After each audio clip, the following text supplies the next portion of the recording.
Ngayon, bago kayo umupo, tingnan niyo ang mga side niyo, kunin ang mga basura at iayos ang upuan.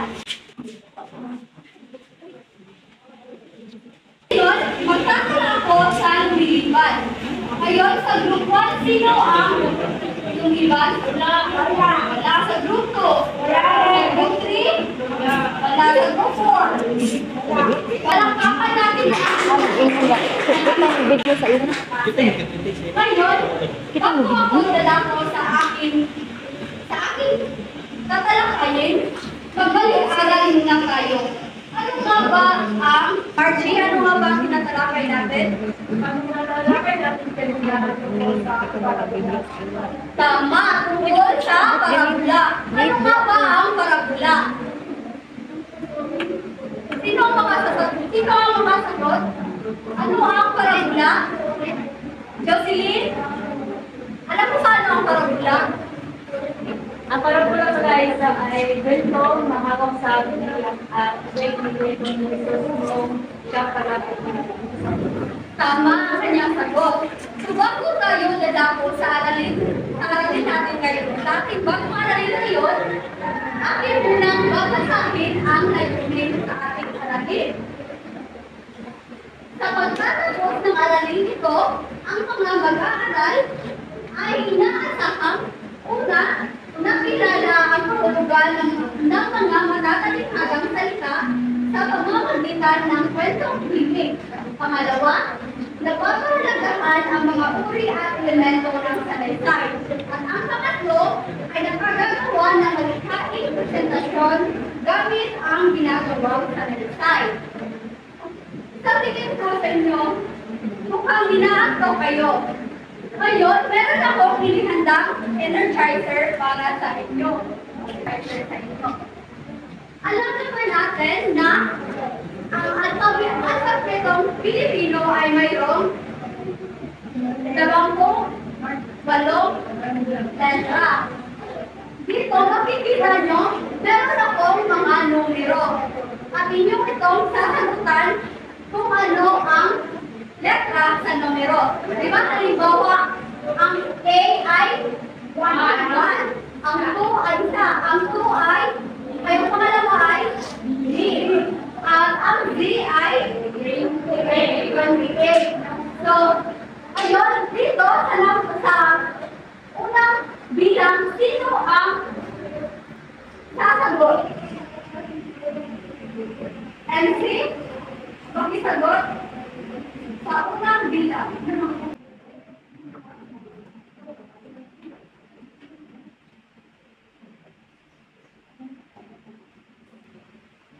Okay, ang kanyang sagot ay sanaysay. Tama ba mga bata?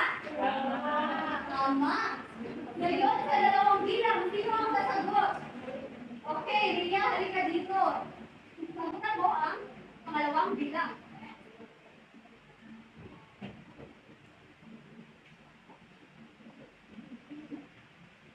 Okay, ang kanyang sagot ay formal. Ito ay tama. Ngayon sa pangatlo, sino ang sasagot? Okay, Jane, sagutan mo ang pangatlo.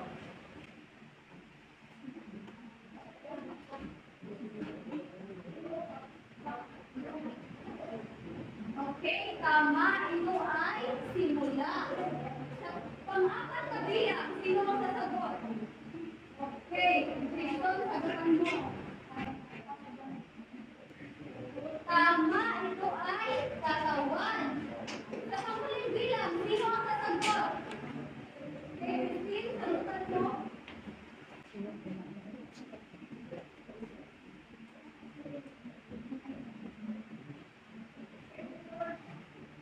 Okay, mga bata, ano nga ba ang kanyang sagot? Tama ba ito?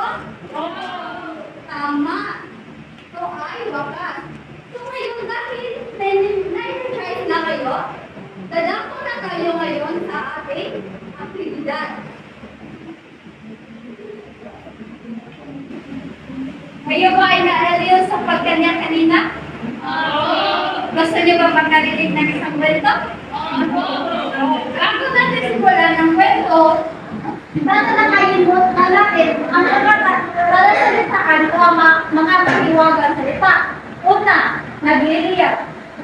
Ang ibig sabihin ng nagliliyak ay nagliliwanag. Halimbawa, ilaw at araw. Pangalawa, tumingala. Ang ibig sabihin ng tumingala ay tingin sa taas. Halimbawa, ganito.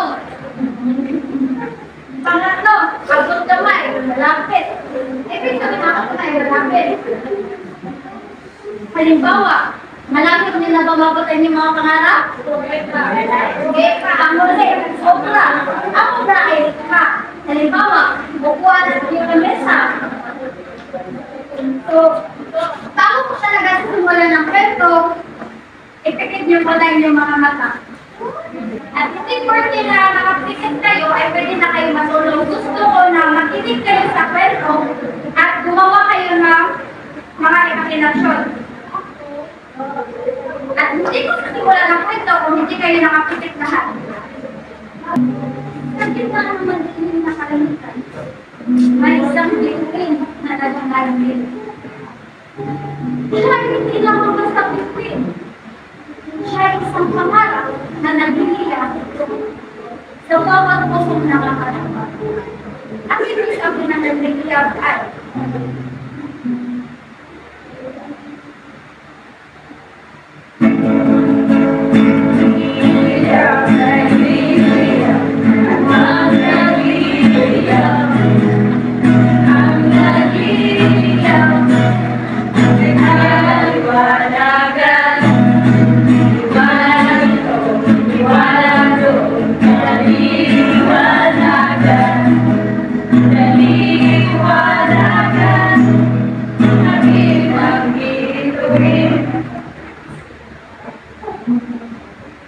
sa bawat gabi, kapag ang mga bata ay nalilinaw, sa kanyang liwanag, nadalaman nila ang pag-asa.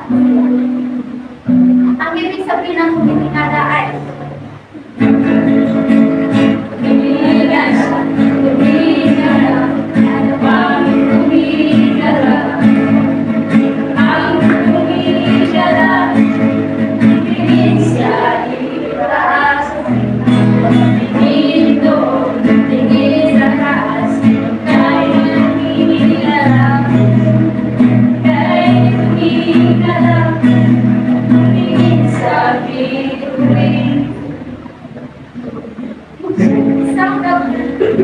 isang batang dalaga na nagkakaroon. Ang lumabas sa kanyang kwarto, siya ay puno ng pagkukulang sa kanyang kakayahan. Paano kung maging special? Paano kung matutupad ang aking pangalan? Tanong niya sa sarili. Kanyang pagkuling sa kalangitan, napansin niya si Rita. Ang bituin ng kulitis na ng mas maliwanag kaysa sa Rita. Maya, bulong nila mula sa kanyang dalawa. Ang bawat pangawa ay maliwanag na nag-aantay ng huwag kang matakot sapagkat ako'y nandito upang nabayan ka. Naantig si Maya sa mga sakit sa kanyang puso. Nagpasya siya sa pangarap natin. Naghilang ang pagkamay na. Ngunit puno ng hamon. Araw-araw siya ay nag-aral at nagsikap. Lumapit sa kanyang lumalapit sa kanyang mga pangarap. Tila sinasabayan ng tuwanan ng Pilipinas. Lumipas ang mga taon at si Maya ay naging design artist. Ang kanyang mga obra ay puno-puno ng kulay at damdamin at tila nagdarawan ng mga pinuntahan sa kanyang kagumpal. Hindi niya nalimutan sa sila ang bituin na nagbibigay po sa kanyang. Ang ibig sabihin ng kabutabay ay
patuloy na kumista, hindi lamang para kay Maria, kundi para sa lahat ng bata na mahal. Dahil sa kanya, natutunan ng bawat isa na ang tuloy ay hindi lang masalanan. Ito ay nasa puso ng bawat tao. At sa bawat pagkakataong hinala, ang mga bata, muli nilang nadadrama at iwanan ng pagkakataon. Nagayang nila ay walang doon ng pagkakataon. So, ngayon, ano nga ba tungkol saan ang ating ikwento? At kung gusto yung sumunod pagkataas na ang kamay,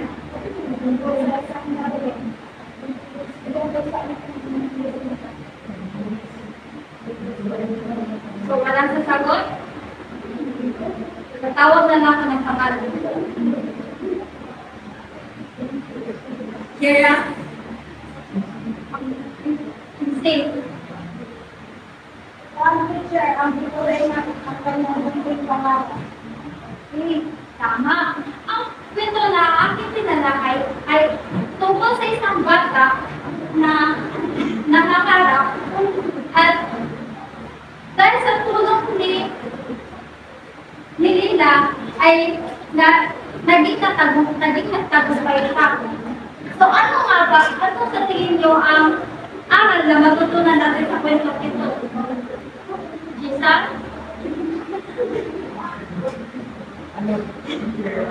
Kailangan natin lumikha na papatunguhan natin. Kailangan natin gumawa ng obra para ito ay ating nagsibildahan sa ating papatunguhan. Kung tayo ba ay may matuwid na pangarap at kaya natin ang tinagas. So ngayon, magawa tayo ng pangkatang gawain. Hahatiin ko kayo sa dalawang pangkat. Pangkat-una at pangkat-pangalawa. Base sa mga talasalitaan o mga matatahan salita, pumili lamang kayo ng isang at gumawa ng buod sa next time.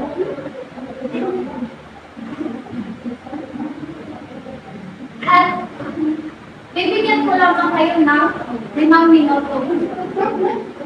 At ang pamatayan ay magdalahan 15 points, nilalaman 15 points, copyright 15 points. At kailangan ninyo mamili ng isang representative para ilahanan ninyong mabuo o sa life. At maaari nyo lang matutulog.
Tapos na ba?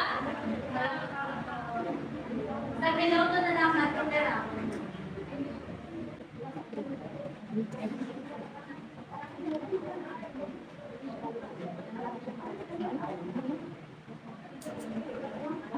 Kaya gitu na.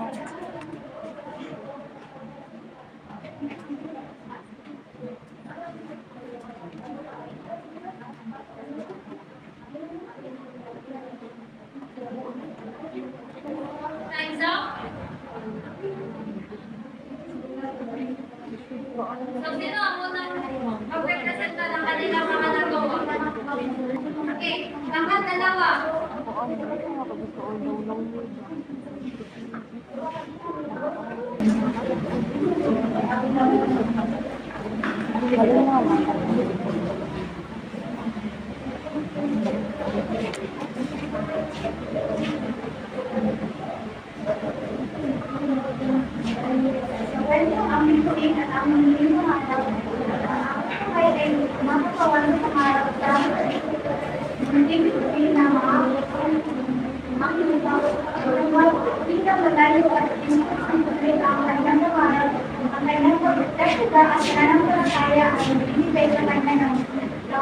Maniwala na ang kanyang pangarap ay nasa So, ang ako sa kanyang pangarap ay ang prinsipyo ang isang tao ay nagpangarap sa buhay at buhay sa unang buhay sa kamay nila.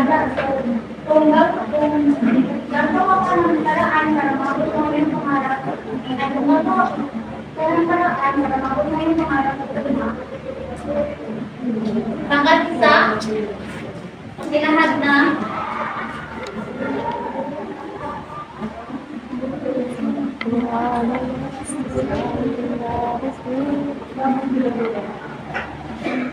Ang pinili ko namin ay abot kamay.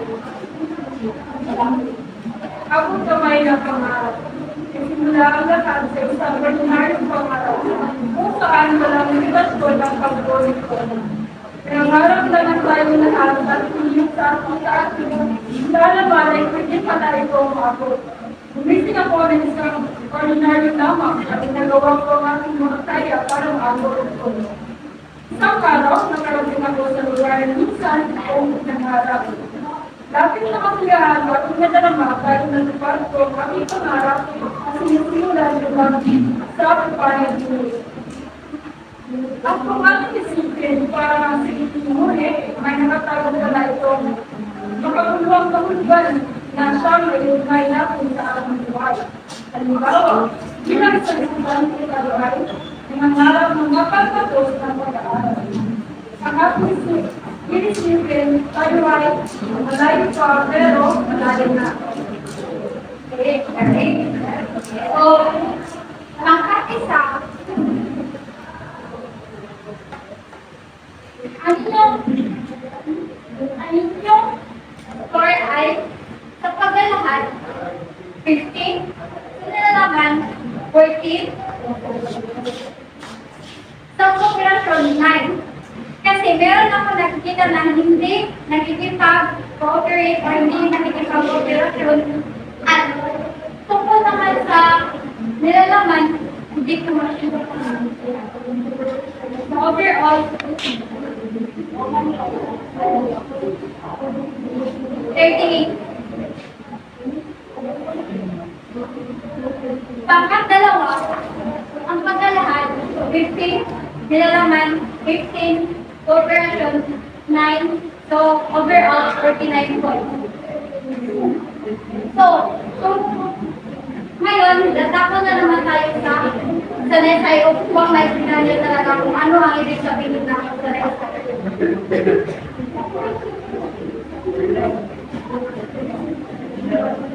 Magandang hapon sa inyong class. Nahapon ko.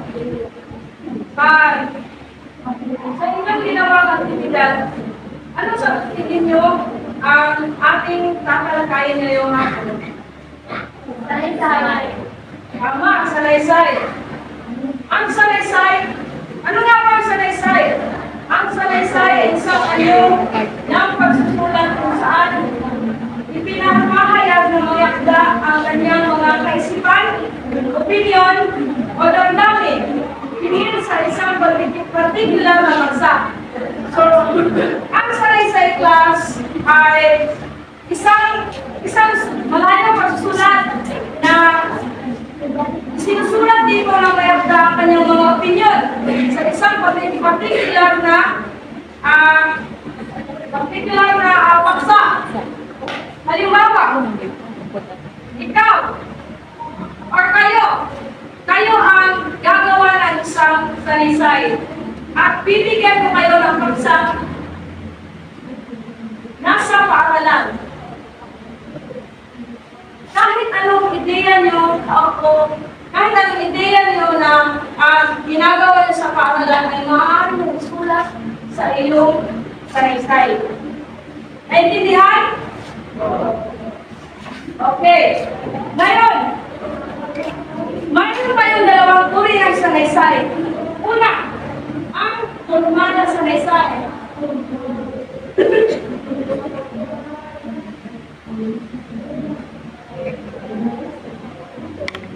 Ang formal na sanaysay ay karaniwan sinusunod nito ang mga akademikong pamantayan sa paglalahad ng mga argumento at mga pagsusuri.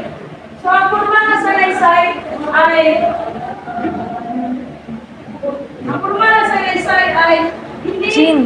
hindi lamang isang sanaysay na parang kinakausap mo lamang ang iyong gustong pagkukuhan sa iyong ginawang sanaysay. Makikita mo rito ang mga ebidensya, ang mga link na kinuha nyo sa isang particular na source.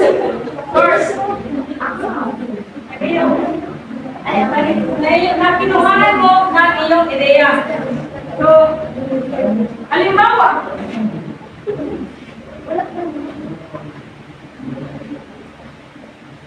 paglalahad ng mga argumento sa isang debate.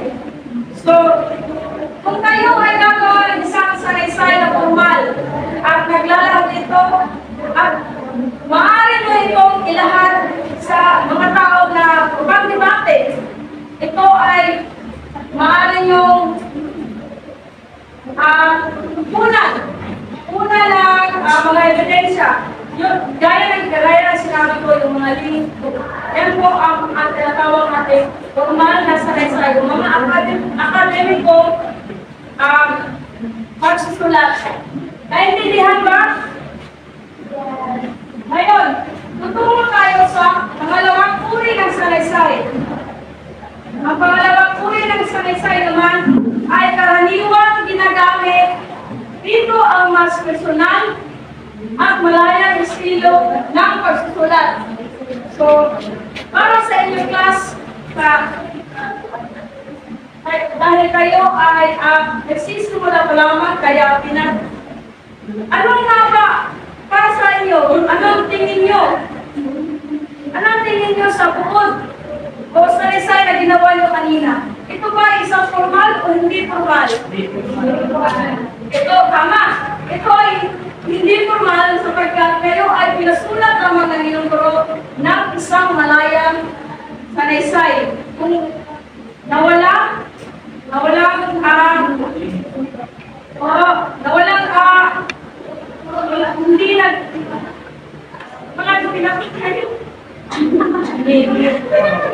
na hindi humingi ng mga ebidensya ebidensya ang iyong guro. Ito ay nasa isip lamang ninyo.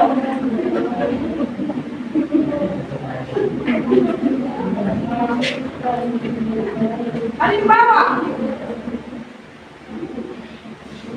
personal na salaysay higit sa isang pangyayari o karanasan. Halimbawa, ikaw ay si Magdalena. Alam niyo ba kung sino si Magdalena? Siya ay ginawa ng kanta ng Black Knight. Yung nakaraan, tinalakay natin, di ba? So, si Magdalena ay pinasulat ng salaysay ukol sa kanyang karanasan o pangyayari sa kanyang buhay.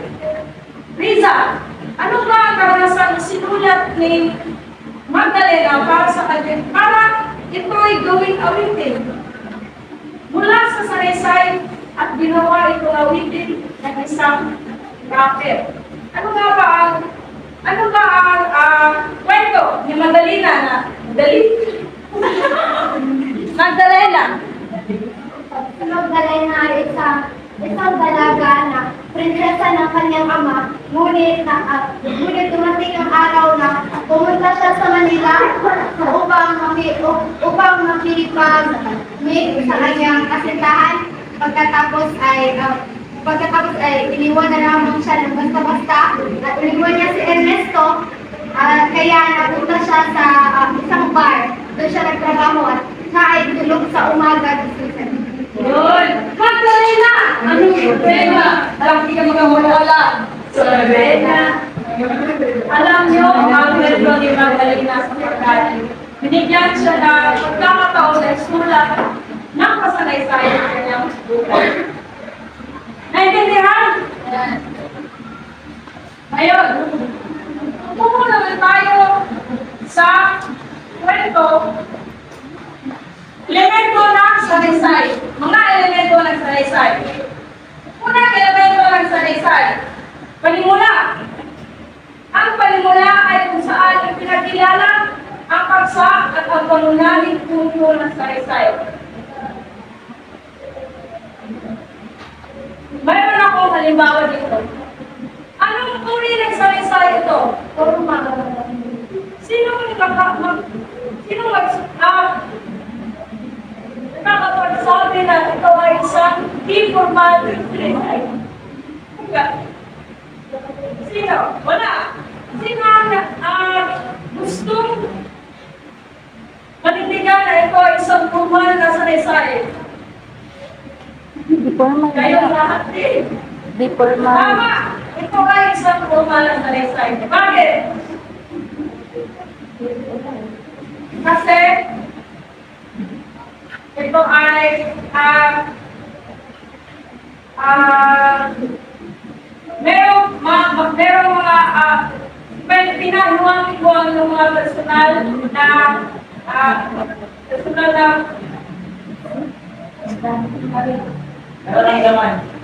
hindi, personal na informasyon. Ang magsusulat ng isang excuse letter class ay isang formal na salaysay. Ngayon, ito ay isang formal na salaysay.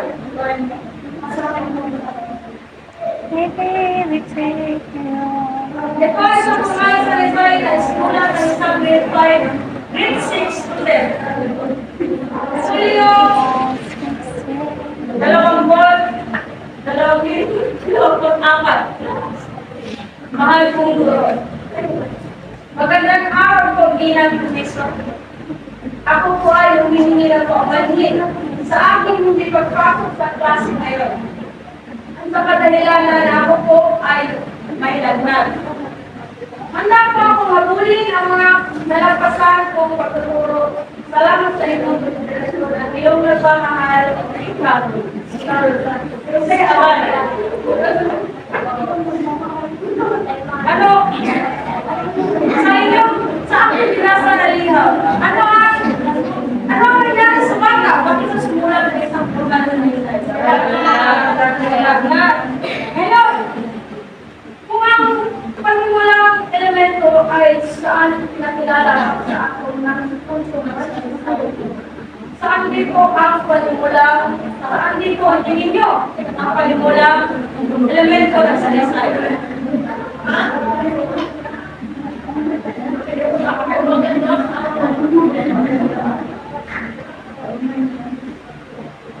Ipinakilala ang paksa at ang pagkaling punto ng salaysay. Ano ang punto ng salaysay? Paghingi ng konsiderasyon. Dahil may Lagnat. ano? Lagnat. Lagnat. May lagnat ang bata. Kaya ito ay ang panimula ng malaysay. Ngayon, ang katawan, kung saan nangyayari ang pagpapaliwanag, pagyalahan ng mga argumento, at pagbibigay ng mga detalye o halimbawa. Sa isinulat ng isang grade 12 student, mayroon ba kayong nakikita na mahawag sa katawan? Wala. Dahil ito po ay isang malikhalikhi. Question statement lamang para sa isang grade 6 student. Pag kayo ay, pag sinabi yung katawan, ay pwede niyo ito unan. Pwede niyo itong unan ng isang talata, dalawang talata, okay, tatlong talata, depende sa gusto niyo, depende sa gaano karami ang ideya sa isang paksa. O kung ano ba ang gusto niyo ipagawa? Ang konklusyon o kapusan. Ang konklusyon o wakas, dito ay inilalapat ang pagkalahat ng ideya o punto ng salaysay. Ngayon, sa formal sa salaysay ito, saan makikita ang konklusyon o ang wakas? Ngayon dito sa panghuli. Tama. Handa pa akong pagulin ang mga nalagpasan o pagtuturo. Salamat sa iyong konsiderasyon. Dito nilalapat ang pagkalahatang ideya o punto ng salaysay. So ang punto ng salaysay ang panimula ay may lagnat siya, kaya lumiban siya sa klase. Katawan, maaaring lungkunan kung ano ba ang mga dahilan. At ang konklusyon ay handa siyang harapin ang mga nalagpasan niya pagtuturo at magpapasalamat sa konsiderasyon ng kanyang guro. Yan lang po. So, naintindihan ba lahat? Ano nga ba ang salaysay?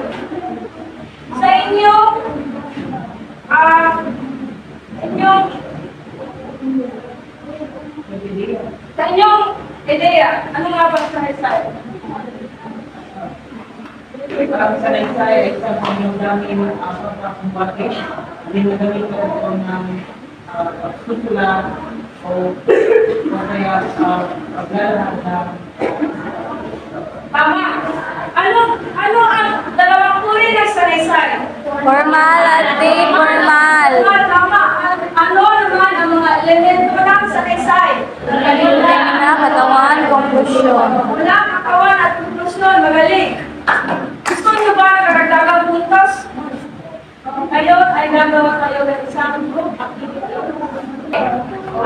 Para mas lubos na hindi mo nawaan ay hindi ka so, kaya ay gagawa na pagkatang gawain. Pwede mo unang benta at pangalawang benta. So, ano gagawin ay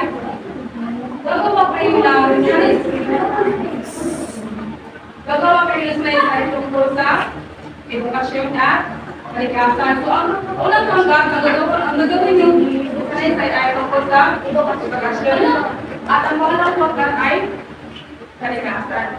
So ito ay gagawin sa magitan ng iyong pagkamalikhain. Maaari inyong Patula. Okay, salamat po. At patula. Kung ba iba.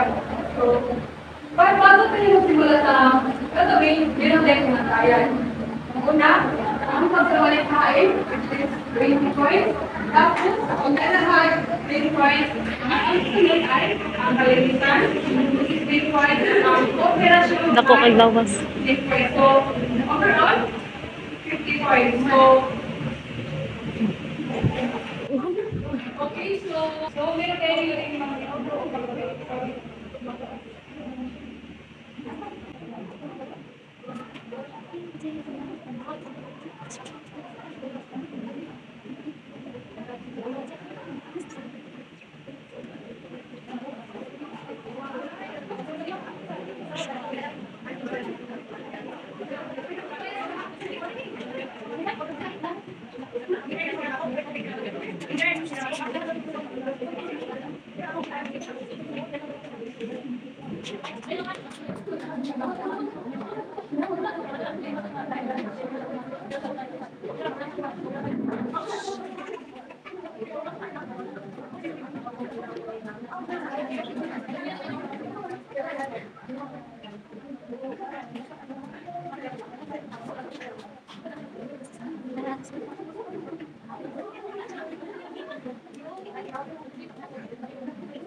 Ang kalikasan ay mahalaga sa buhay natin sa ibiyan. Hangin, tubig at lupa. Magbibigay lakas at lupa. Mga puno sa kabukatan, mga hayop sa kabukatan, dapat ipangalagaan o sa kayo sa lahat. Basura, itapon ng wasto, polusyon ay maiwasan ito. Magtanim ng puno, simpleng gawa. Kalikasan yaman ating pangalagaan natin. Sa bawat maliit na hakbang, kalikasan ay buhay ng magiging matibay. Sa raysay na patunan, kalikasan ay ating kayamanan, walang kabantay.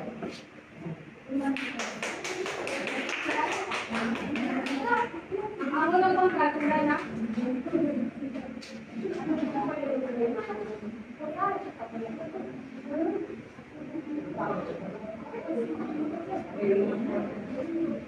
Edukasyon. Mahalaga ang edukasyon. Dahil meron tayong dapat na matutunan impormasyon. Marahil ito ay mabigat na obligasyon, pero ito rin ang dahilan para mabuhay sa ating nasyon. Sisimulan natin sa mahirap na pagkatuto. Sa gabay ng ating pamilyang natuto, unti-unti natin makamit ang pangarap na buo. Dahil sa edukasyon, dito nagsimula ang pinagyamang tuto. Gising ng may maraming alam, pagkatuto ang laging ulam, kahit anong klaseng agham, aarapin itong may natutunan. Okay, so wala pa kayo ang mga sarili.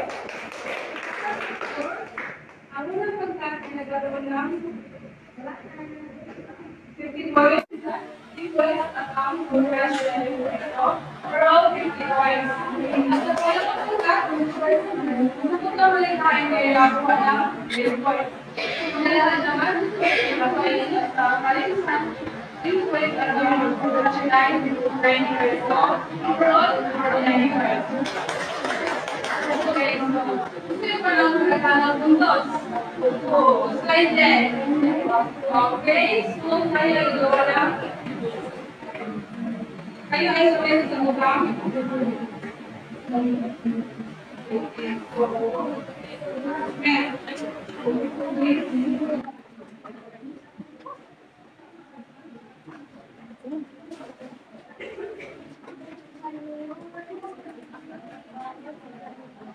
Ay.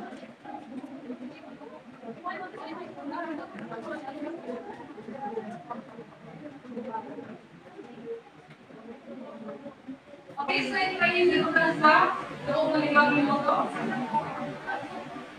Ang kanuno, piliin ang dalawa ng tamang sagot.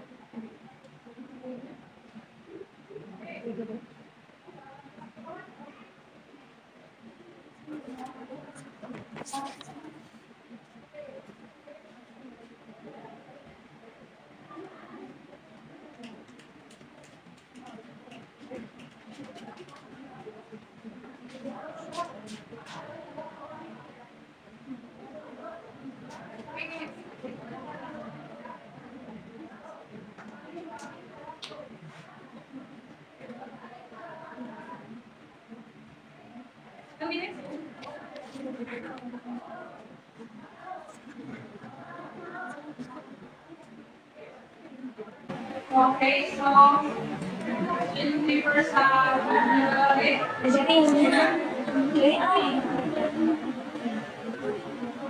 Five, Margie. So, pag-comment ng sa next ay provided ko makakagay lang sa okay. Number 6. Ito ang pinakakatawan at nilalaman ng pagkati sa magkaloob ang lahat ng esikante. Okay, thank you, Deputy. And number 7, kayo ka?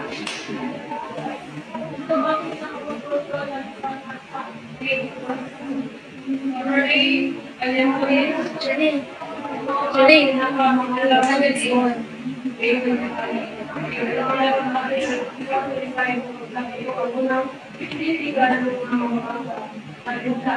Okay, kanan mula. Number 9, kita. Ito ay ang uwi at tayo na nagbibigay ng informasyon na papaliwanag na kayo para sa mga okay, number 10, last number. Paano? Ito ay ulit ang kanyakal na nakapagmating ng tingin sa pagkakataon ng pagkakaulian mula ay hindi naman. Okay, number 8, kung ano yung balik sa may-ari. Right. Dumating ka itong luha injury. Activity, ang unang paggamit ng grupal ay nagkaroon ng 39/40. At sa application ng group 1 ay mayroong 50/50 points. At sa group 2, sa activity kayo ay nagkaroon ng 38/40 points. At sa application kayo ay nagkaroon ng 49/50 points. Okay? So, ano yung i-consider as one product?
Maraming